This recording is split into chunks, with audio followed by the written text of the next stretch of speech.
Good morning. Want to call to order the special board meeting of the Sacramento County Board of Supervisors for January 17, 2017. Want to thank my colleagues and certainly county staff and all those who have joined us this morning for being here. We have a fairly short order of business, but a very important one. And so before we get started, though, we want to do our roll call, do our announcements, and certainly the Pledge of Allegiance. So, Flo, if you'll go ahead and call us into a quorum, please. Good morning. Supervisors Cerna. Here. Kennedy. Here. Peters. Here. Frost. Here. Natoli. Here. And you have a quorum. This meeting of the Sacramento County Board of Supervisors is cablecast live on Metro Cable 14, the local government affairs channel, on the Comcast, Consolidated Communications, and AT&T UVerse cable systems. The meeting is closed captioned and is webcast at www.sacmetrocable.tv. Today's meeting will be repeated Friday, January 20th at noon on Channel 14. A DVD copy is available for checkout from any local library branch. Members of the audience wishing to address the board may fill out a speaker slip and hand it to staff. When the chair calls your name, please come to the podium. Also, please take a moment to silence any electronic devices at this time. Okay. Thank you, Flo. Would you lead us in the Pledge of Allegiance this morning, Clerk? I pledge allegiance to the flag of the United States of America and to the republic for which it stands, one nation under God, indivisible, with liberty and justice for all. Okay, thank you, Flo. All right, if you want to read into the record our first item. Okay, for item number 1, it's the proclamation of local state of emergency resulting from severe winter storms of January 2017. Okay, and I'm going to call upon our County Executive Nav Gill to offer some comments, and we have some presentations and obviously some background. Before I do that, though, I just want to thank all of those who've worked very diligently over the past couple of weeks, certainly in preparation for the storm events, and obviously we have some more that are on the horizon starting tomorrow and throughout the remainder of this week. But as we went into the storm, certainly through the storm period, and certainly as we came out of the first round, appreciate all the efforts, certainly the coverage by our local media that's kept people alerted of traffic issues and certainly other things related to flooding to the storms. And so with that, I'm going to turn to Nav. You'll make up some comments. I think we have a PowerPoint, and hear from my colleagues and others that are here this morning, and then we'll proceed to take the matter up for any action that's required. Okay. Thank you. On the motion in front of you today is to ratify a proclamation of local emergency that I signed on January 11th. Steve Contelmi, our chief of OES, did advise me that it was getting to a point with the storm and the damage that we were incurring, that it was at that point to sign a proclamation so that we can get reimbursed from the state, and it does allow for a lot of our local businesses and other folks to come under that proclamation. And what we have is 7 days from that day to sign. That's why we're here. I do have Steve ready to do a quick PowerPoint presentation that kind of shows you what the damage the storms had and what were the issues that we're facing with. So with that, Steve, can you...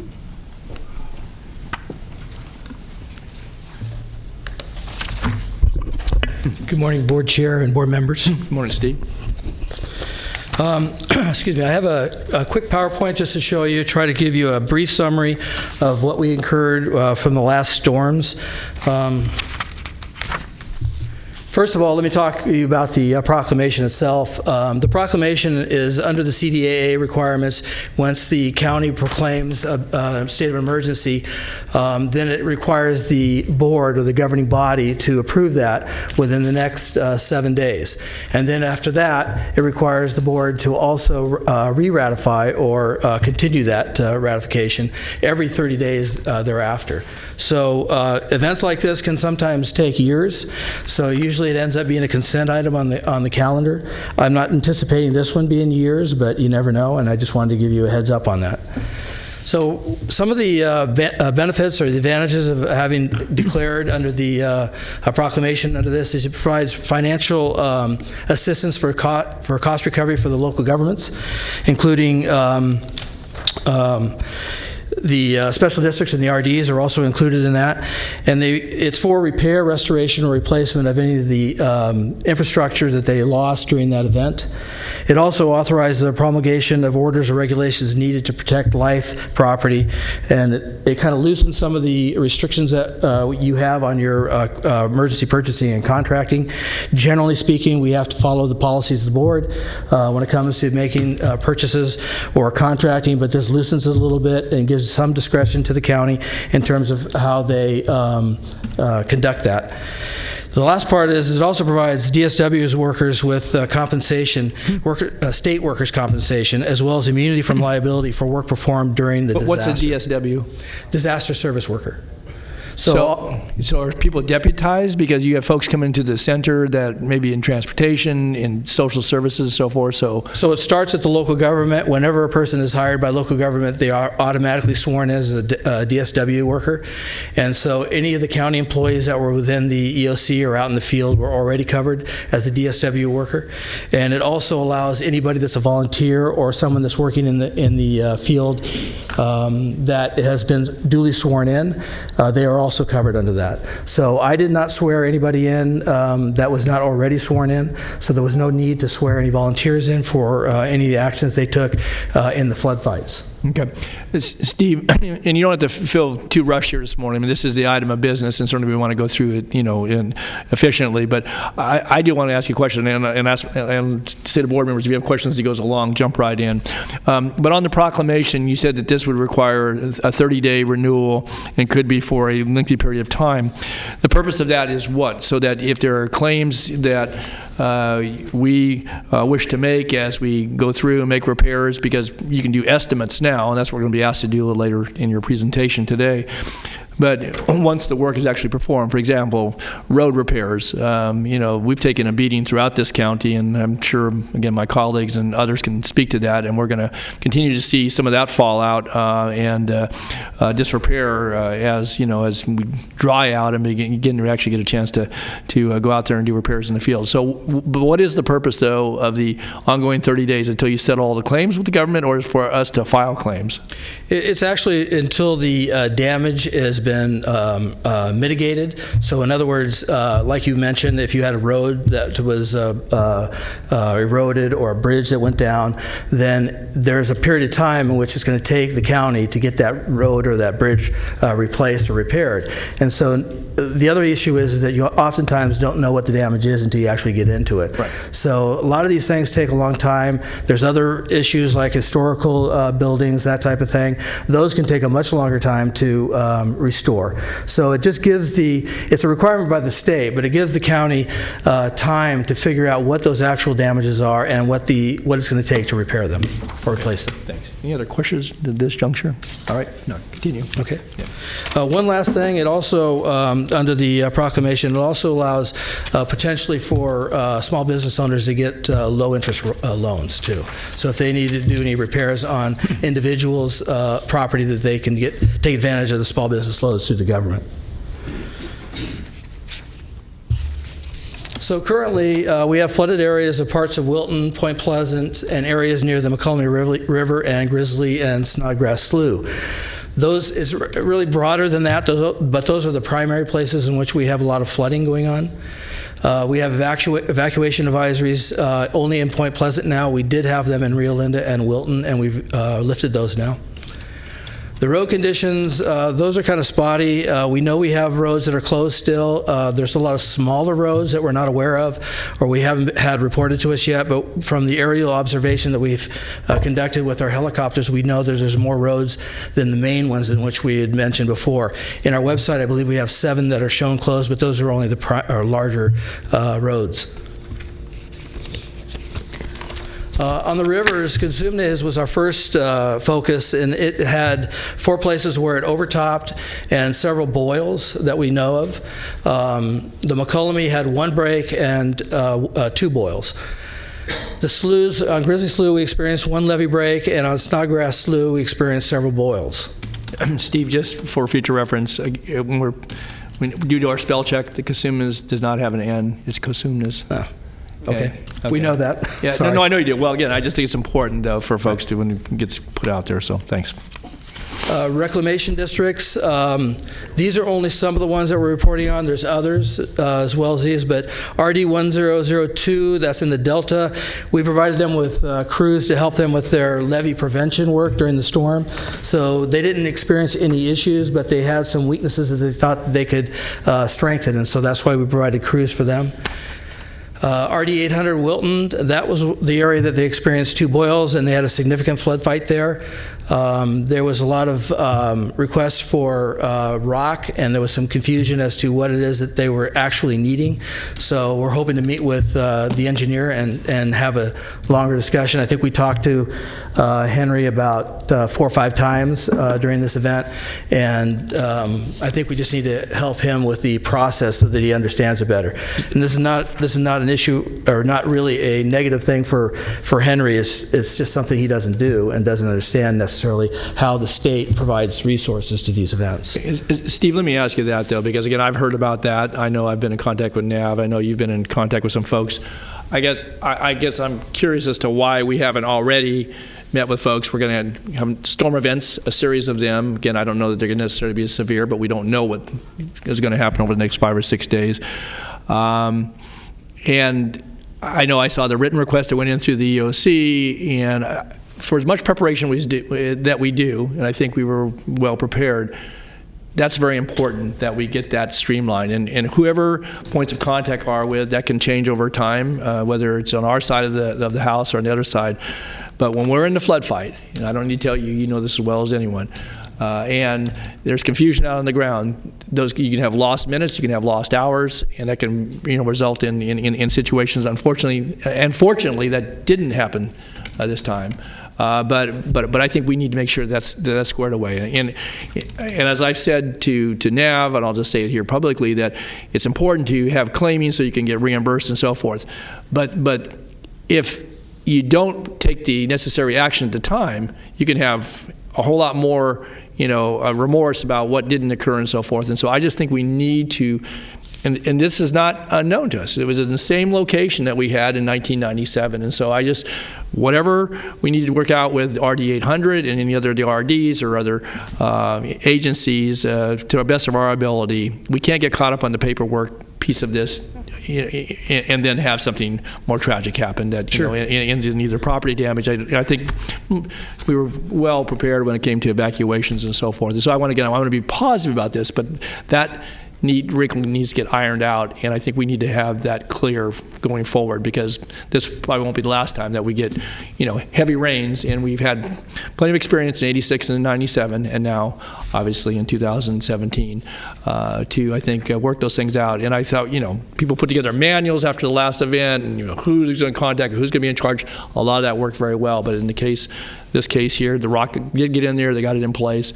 But we don't need to have that type of confusion out in the field. And I know we had people out there. That's the thing, is that, so there's probably more behind the story than we can talk about here today. But we need to be sure that, and I would hope that in preparation for, the storms this week, we have levees that are saturated, we have ground that's saturated, that we're well prepared. And I will ask you a little later on about at the bridge what the assessment's been out there, so maybe you're going to cover that or not, but because I know we can certainly do better, but I will let you know that we have a stakeholders conference call that we do prior to the event, and so all these agencies are invited to participate on that conference call.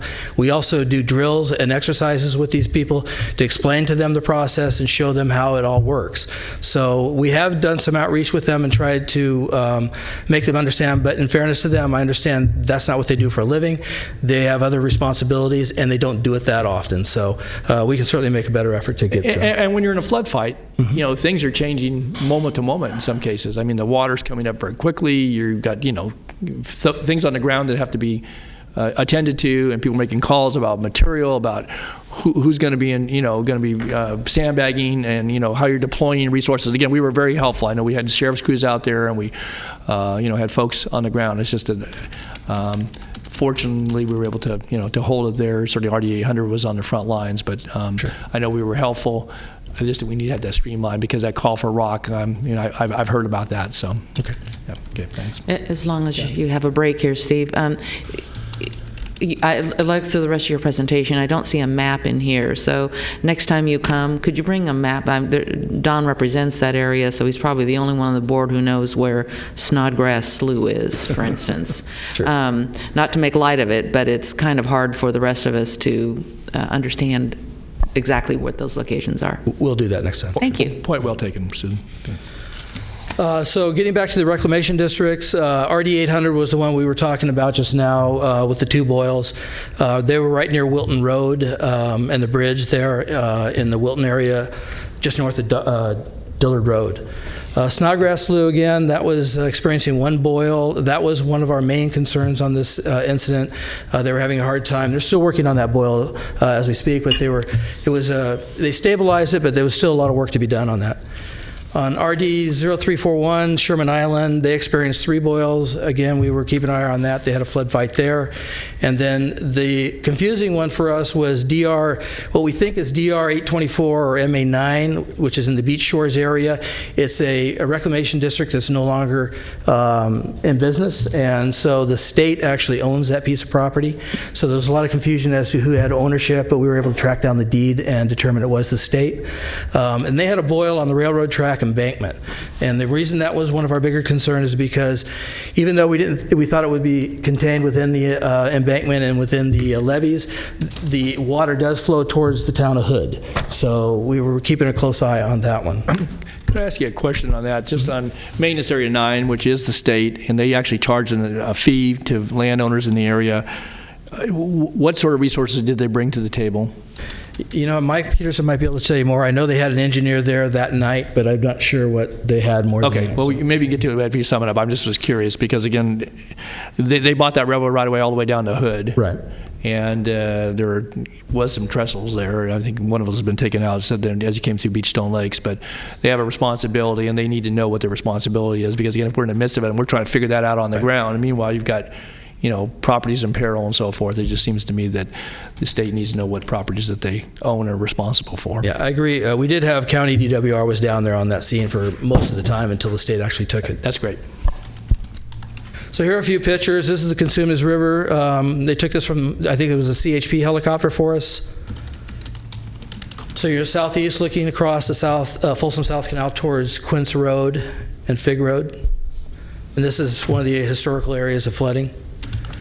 And here's another one, the Consumnes near Deer Creek, looking across from Wilton Road. And then we have the McCullum and the Grizzly Slough. Those two issues were right next to each other near New Hope Road, down on the southern end, right near the town of Thornton. So it's on the very southern end of the county.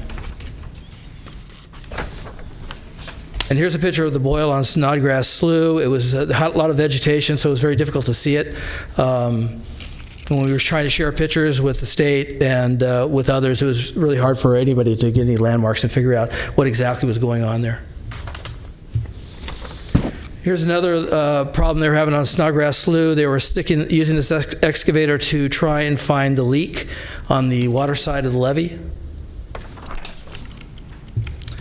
And then lastly, our EOC activation. We were activated between January 6th through the 17th, and we're still activated today.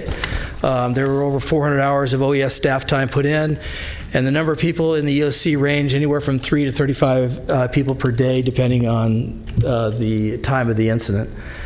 In the county, we had a lot of people from the county. We had Sheriff, General Services, Finance, DWR, DHA, the Ag Commissioner, PIOs, EMD was represented, EMS, GIS.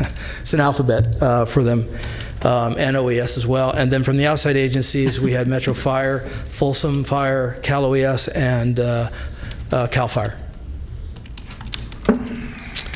So before, I would like to make the recommendation that this board ratify the emergency proclamation, and then if you have any questions, I could take those.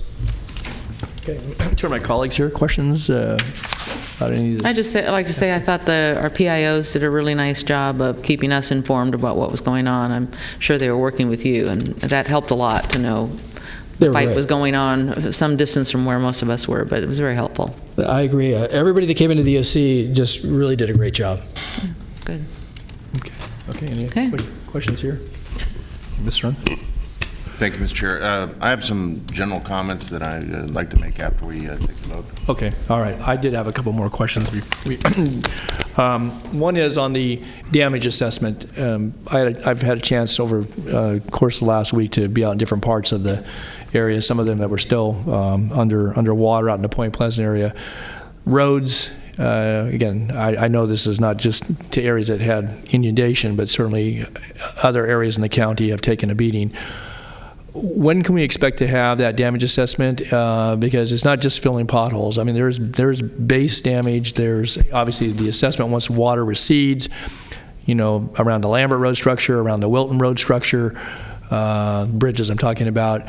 And that overall assessment, and again, we're not going to get much sunshine here before the storms come again, but who's in charge of doing that? Because I would just say I don't think in '86 we did a very good job of claiming when the rural county roads became the interstates, and we ended up for years after putting in many tens and hundreds of thousands of dollars in trying to repair roads that were never built to serve interstate traffic for 3 or 4 days at a time. In some cases, actually Interstate 5 was closed for a couple of weeks in '86, and then again in '97 we endured a bit of that. I think did a better job of claiming there. So, Steve, my question to you, Nav, who is going to do that, and how are we going to get a good accounting and then know that that work gets done? Because it's not just in the South County. I assume there's areas throughout the geographical area of the county that once the waters recede and the sun comes out, we can get a chance to better assess that. And then, because I think it could be on the order of magnitude, many hundreds of thousands, if not more. I don't know, but I mean, I know what I saw on Friday and Saturday out there,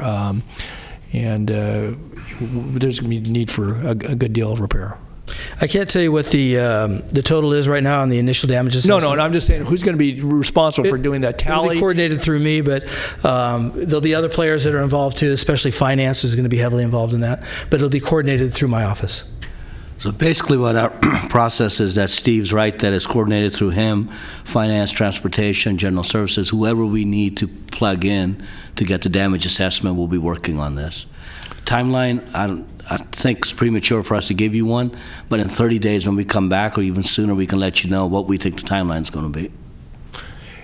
And how do we know that the assessment, if do we have to wait for the money to come before we can do the repairs? I mean, obviously we'll do safety, keep things passable and so forth, or what? How does that work?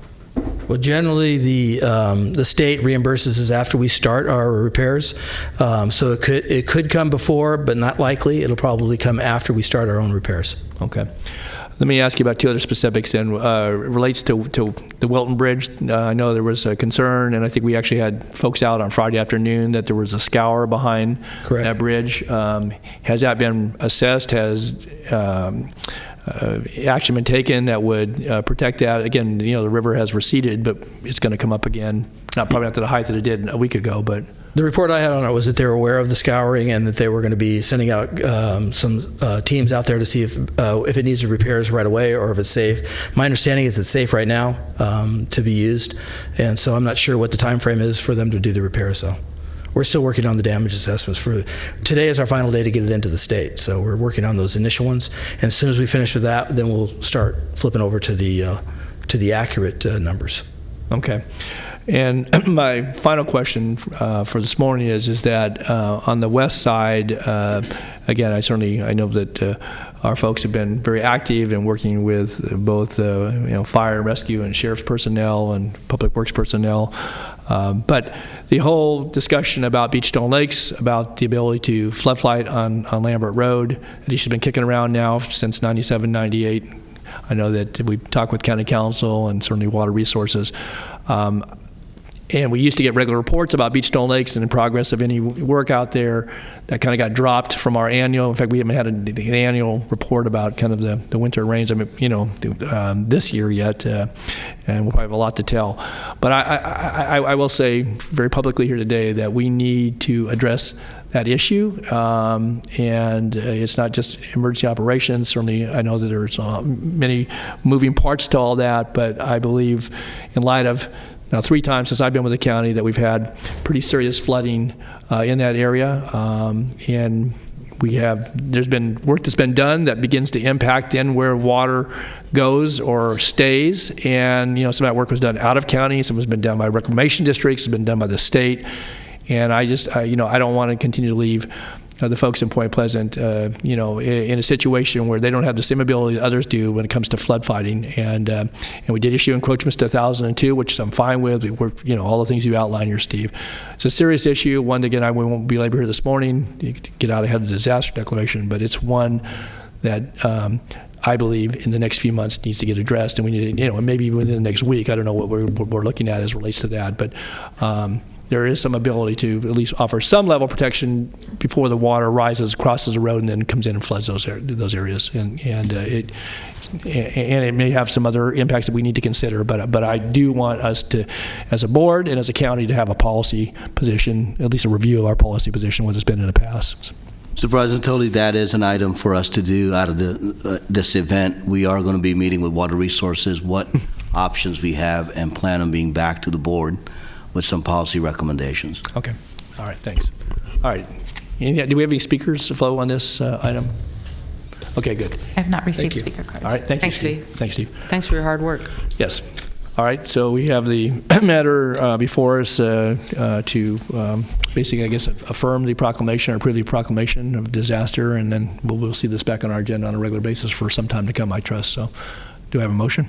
So moved. Okay. All right, it's moved and seconded. Any other comments? If not, please vote. Unanimous vote. Okay. Thanks to all. All right, we did it. Did you have any other comments, Mr.? Okay, Mr. Cernan. Thank you, Mr. Chair. And I too want to express my thanks to Steve, his team, all of our executive staff, and certainly those that were actually out in the field last week during the storms.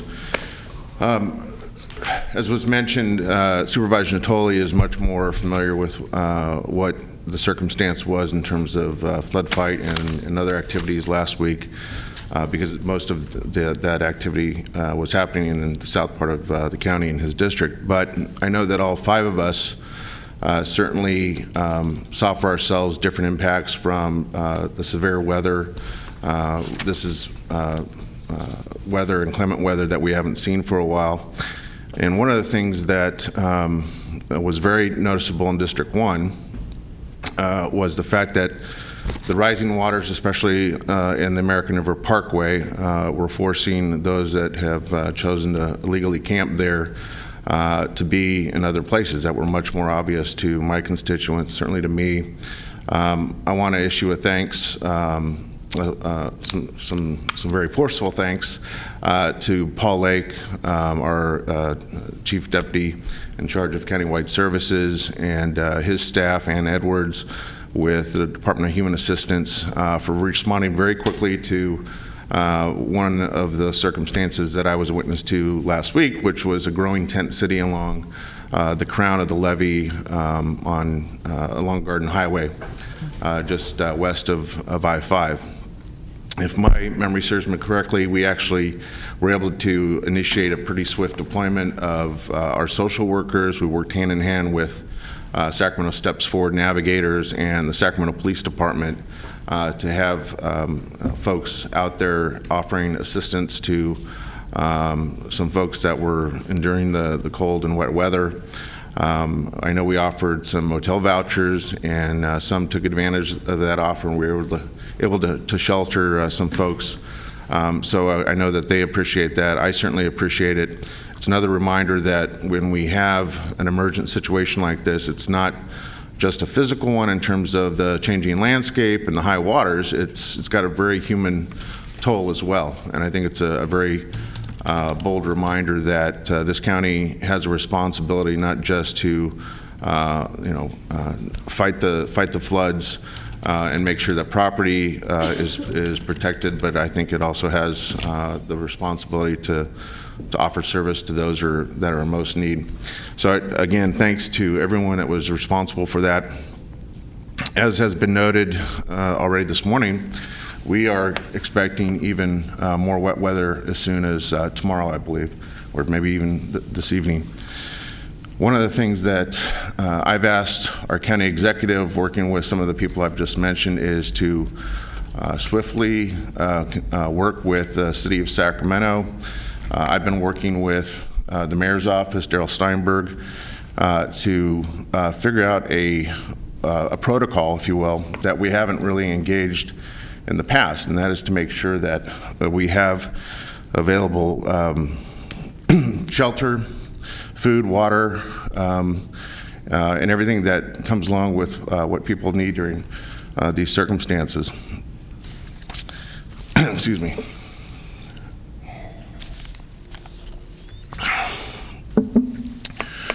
One of the things I've asked our staff to work on is to find some facilities, maybe some property for some kind of ability to shelter folks in the coming days.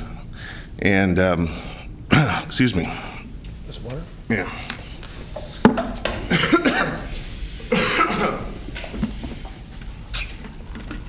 I got it. Thank you.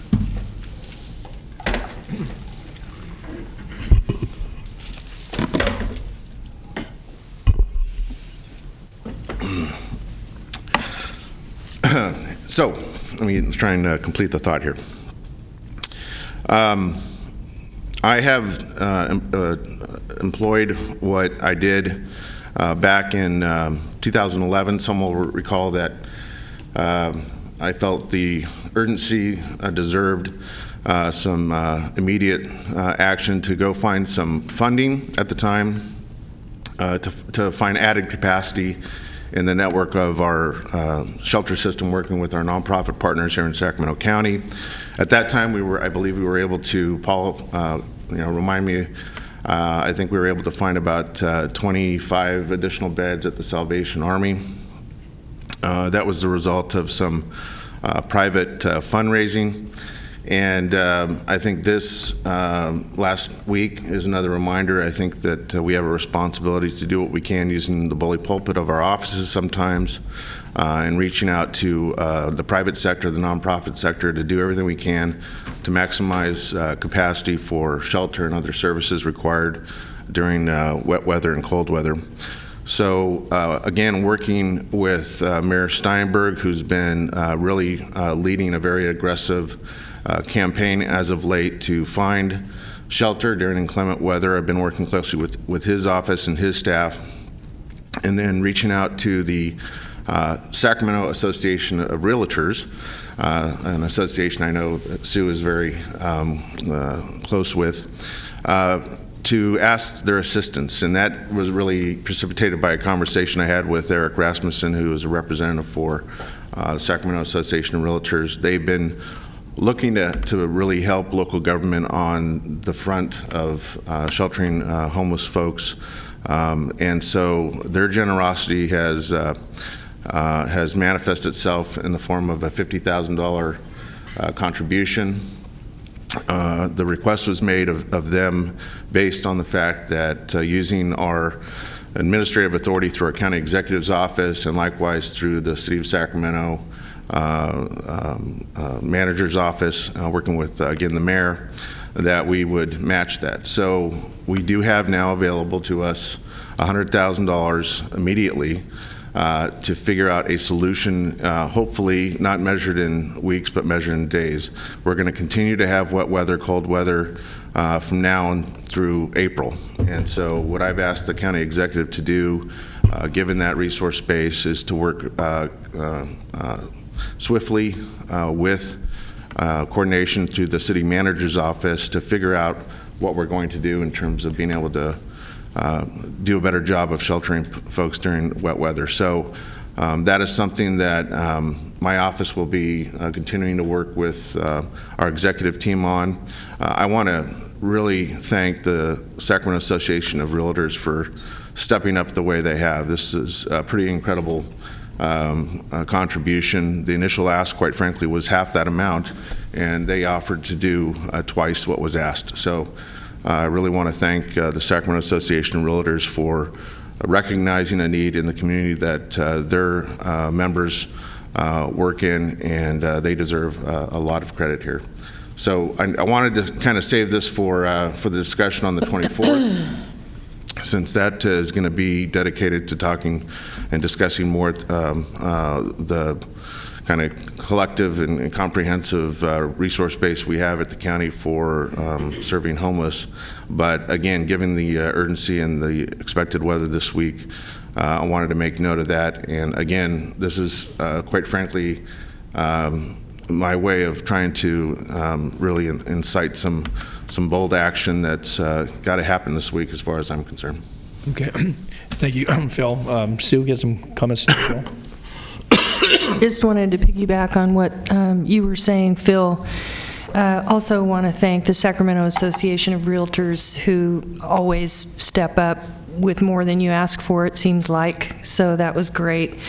I wanted to acknowledge and just mention my community members in District 4 during this last storm. There was a collaboration between the faith-based community, the Lutherans, Catholic, Methodist, Latter-day Saints, Presbyterians, all came together with our winter shelter, our first winter shelter in Citrus Heights in Rio Linda. They opened a warming center to help out during the storm with some of their homeless, and I want to thank and acknowledge the veterans who stepped up when we needed cots. They called around to all the veteran stand-down committees, and Placer County, who reached across political boundaries to say, yeah, we've got cots, and offered up 20 cots. We couldn't get to them because the water had, because of the storm, they were not able to pull the, I guess, the forklift in that could get the cots down. But the idea that the whole region is working together to help us out in our area, I want to thank everyone for that, and thank the veterans for stepping up to help out, and all of our faith-based communities. So when you put these things together, it takes people. You know, we're all out there working shifts in those shelters, and it takes a lot of people to pull together the food and the resources, and it takes resources that we can pull together. So I just wanted to acknowledge all those folks who helped out, and I know there's a storm coming, so we have more work to do. Good. Well, thank you, Sue. Thanks. I would just like to, Nav, to maybe echo some of the comments, too, here about the inclement weather, and, again, compliment, obviously, the folks that stepped up, you know, in some of the storm events the last few weeks, and cold weather and so forth, to offer relief to others, whether it be friends and neighbors or strangers, and I think that's really, really important. It says a lot about, you know, the community generosity and willingness to help out. But as we've talked about this morning, we take the lead on many of these things, at least in trying to provide some framework of coordination and support. So with the efforts that Supervisor Cerna, obviously the Association of Realtors, City and County, if there's an additional $100,000 that could... And Supervisor Frost. Supervisor Frost? Yeah. Yeah. For all those that have raised the money to bring that together, then what is the plan? You have sufficient direction to be able to go out and to do that, working with folks on this board and others? Yes, I believe I do, but if we run into any issues, we're going to be right back in front of you. But at this point, the request that I understand is that we can do that administratively, and the issues that we got to work through, I think we can handle that without further board direction. But just a caveat is that if I need board direction, I'll be back to the board. All right, and you can keep us updated via memo. I think it'd be helpful. Okay. Good, Sue. Is the funding from SAR for the entire county, or is it specific to a certain area? It's for the entire county.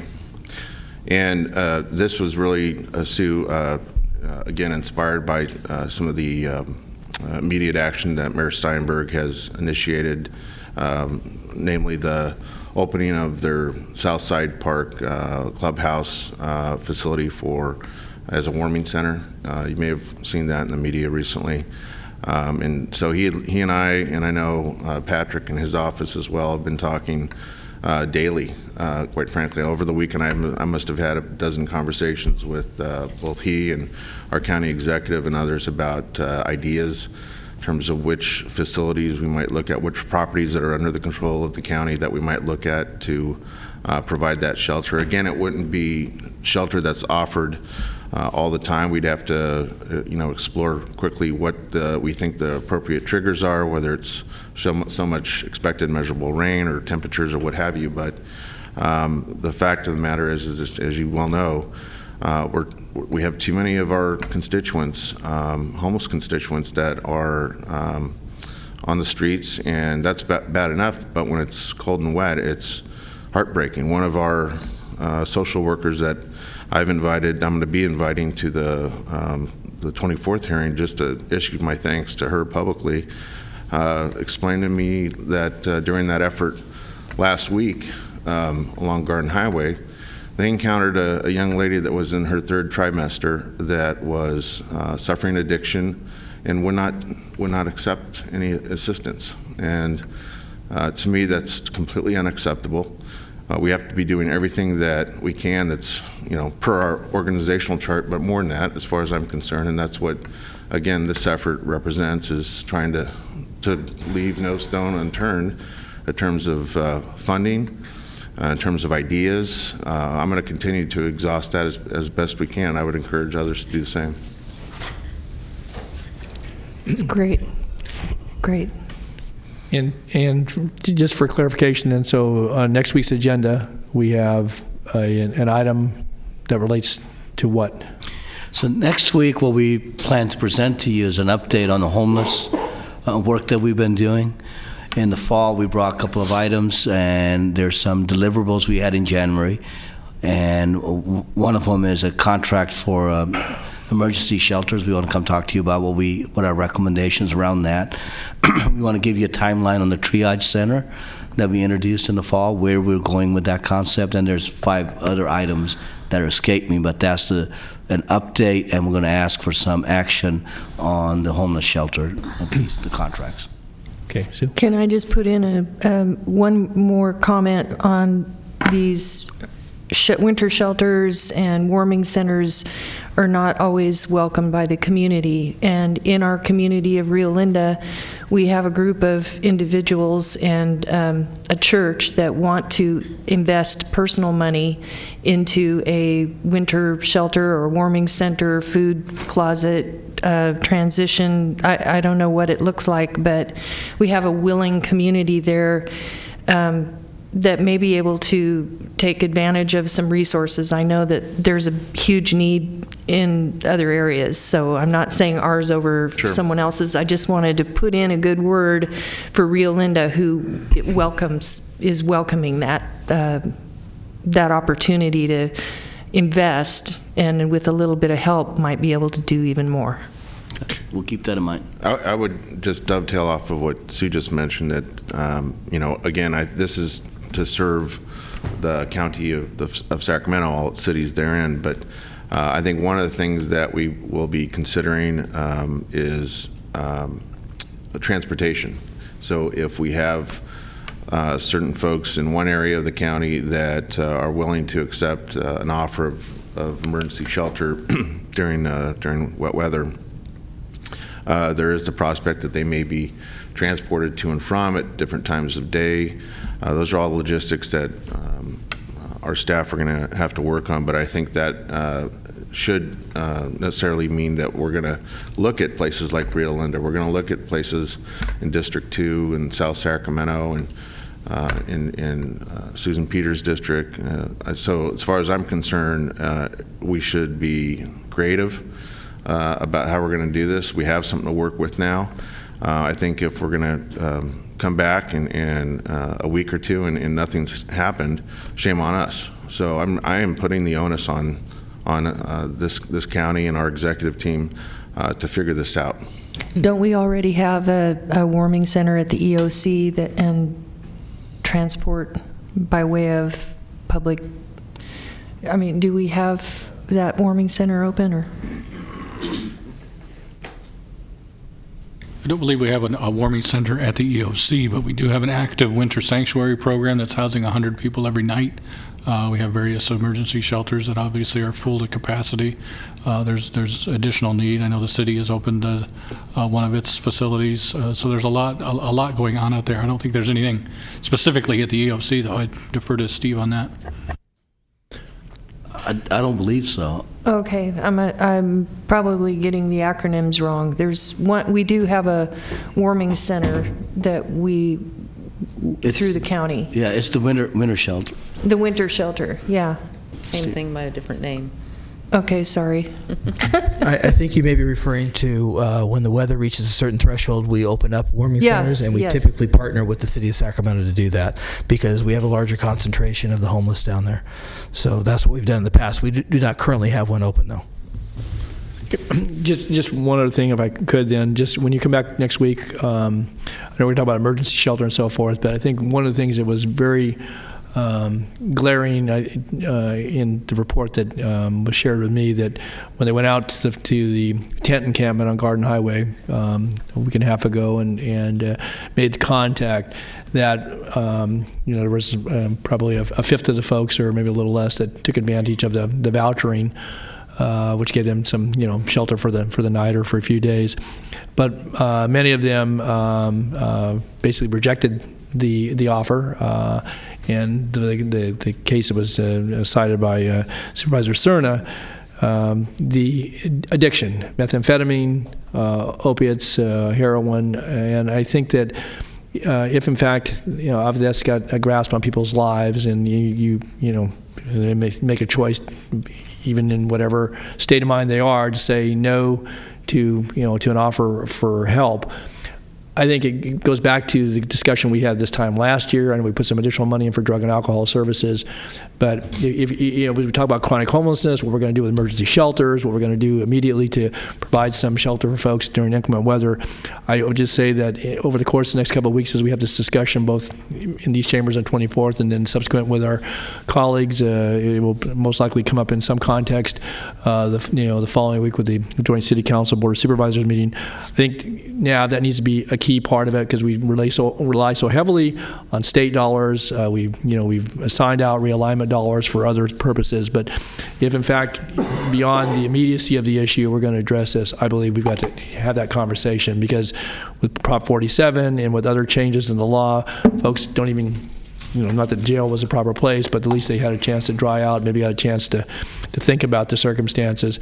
They remain on the streets, they make the choices, they're in our communities, and I think maybe with the right set of circumstances, some of them would obtain help, but it has to be immediate. It can't be, well, we'll see, we'll put you on a waiting list in 60 days. That's not going to work. And so I know that Dr. Heller and others have reported us in these chambers about where we are for entry into programs, but beyond that, some immediacy to the point about sheltering immediately. I think that if you get somebody's attention and you get their willingness at that moment in time, you got to grasp it and run with it. Otherwise, you may not ever get that again, and they're going to continue to be, in a situation that's a problem to themselves, but also to others in the community, and puts themselves in jeopardy as well. So I would just say that needs to be a part of our conversation. This has multi faces to it, but that's one of them that certainly was evident to me, and I'm sure our social workers could recite that very clearly as to, why the reasons why people turn down help. So. Mr. Chair, yeah, sure. Just one last thing I want to mention is that at the time that both the mayor and I were thinking about how to do this quick and mini fundraising effort, as well as going to our respective executives for their ideas and assistance about matching the funding, I had asked Paul Lake and his staff to make the rounds with the network of our nonprofit shelter community to see if they have any capacity. And the report back that I received is that they're all at capacity. There may be a couple of beds available or room for cots at one particular shelter, but it's a handful. So we're trying to, again, look at every opportunity, including any opportunity to enhance the motel voucher program. That was what was offered last week. And so I think, again, we have to consider this as much a part of a quote-unquote emergency as a flood fight. All right. Conversation to be continued. Certainly the efforts continue. And again, thank you for the work that brought us here this morning. And again, we expect we will hear back on the matter before us, as well as obviously the issue of homelessness and sheltering as soon as next week. So with that, is there anything else coming before the body? Ben Clerk? Okay. Anyone else to speak? Okay. With that, we will adjourn and return here a week from now. Thank you.